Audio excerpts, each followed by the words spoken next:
Now the question often arises, what difference will it make? Well, of course, I maintain it'll make a huge difference. But to give you some idea of what difference it will make, I'd like to give you a vision of a government serving the people, a populist government. And to do that, I'm going to give you excerpts from my inaugural address as President of the United States. Now,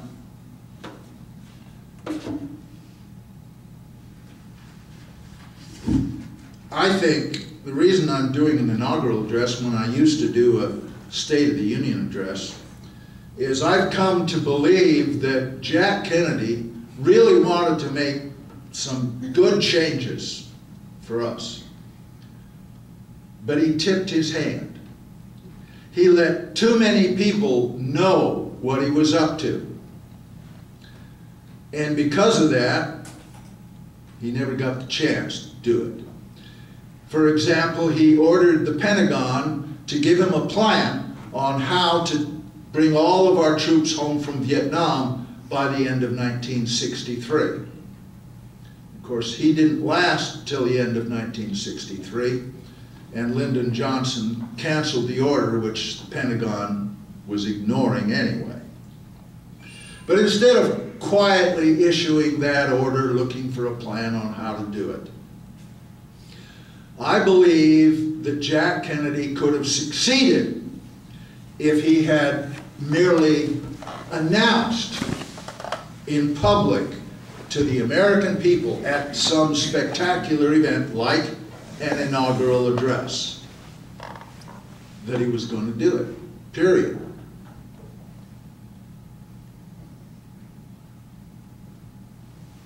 By the end of this year, all our troops will be home from Vietnam. If Kennedy had simply said that, it would have been very hard for Lyndon Johnson to reverse that order. And he might not have even been assassinated, because they would have thought, well, the jig is up now. The American people know that it's possible to do that. We're not going to be able to do it. They might have said, well, let's just hang in there and beat him next time. They might not have assassinated him. There were a lot of other things that he was quietly doing, including trying to end the Cold War. But he made real enemies in the Joint Chiefs of Staff and the CIA by not bombing Cuba and starting World War III with the Soviet Union. Instead, he and Khrushchev, through intermediaries, made peace and resolved the Cuban Missile Crisis without war. People in the Joint Chiefs, like General Kurt LeMay, were incensed when that crisis ended peacefully. I mean, his blood just boiled. We've lost, he said. Lost an opportunity to start a war of aggression against the Soviet Union, which is what they wanted. Well, they had their chance again come Reagan. Reagan was surrounded by what we in the military used to call the lunatic fringe, the crazies, who wanted a war of aggression against the Soviet Union. They wanted to destroy the Soviet Union once and for all, and they convinced Reagan that we could do it and only lose about 20 million Americans. That is not my definition of victory, and I would not stand for that. Reagan's own Joint Chiefs of Staff called me in, because I had retired in 1978, just before Reagan was elected. Reagan's Joint Chiefs of Staff called me into the Pentagon and pleaded with me to warn Congress and the American people about what they called this military lunacy, which was Reagan's Star Wars scheme. And so I did. I gave over 5,000 speeches against Reagan's Star Wars scheme, which was an attempt to deploy offensive weapons disguised as defense. We also prevented the crazies around Reagan from initiating that war of aggression against the Soviet Union.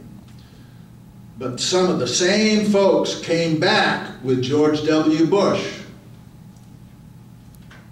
You recognize some of the names: Dick Cheney, Donald Rumsfeld, Richard Pearl, Paul Wolfowitz. And they came back with George W. Bush, and this time they succeeded in getting their wars of aggression against Afghanistan and Iraq. We weren't able to stop that, mostly because in the meantime, the corporations had completely dominated the mainstream media and have a monopoly. So we weren't able to get the word out like we had in the Reagan era, because Reagan had deregulated the media and thrown it open for monopoly. And also because of 9/11. Because of the lie of 9/11, the Congress and the American people just knuckled under to this phony war on terror, which has nothing to do with 9/11 at all. So I decided a couple of years ago that no more State of the Union addresses. I'm going to give an inaugural address. Drop it on them like a hammer without any warning, and it'll be done. And so I ask you to pretend that I am speaking to you as President of the United States immediately after my swearing in. And in the audience are all the members of Congress and government dignitaries, and of course you, the American people. I encourage you to clap and cheer like crazy when you hear something you agree with, and sit on your hands and frown when you don't. That lets the people watching on television know what it is they're supposed to believe. That's how it's done, guys. It's the Washington way. Okay.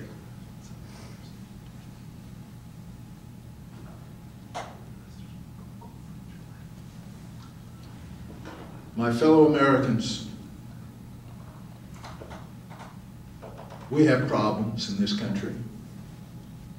They're not due to incompetence or inexperience or a government that's too big or too small. We have problems because those in government have not been serving us. They've been serving their corporate masters and have deliberately chosen policies which harm our nation and our people. Those of us who dedicate our lives to peace, economic justice, and environmental preservation can make little progress in our struggles so long as ultimate power is in the hands of those who profit from war, poverty, and pollution. But here comes the good news. Tonight, that power has come to an end.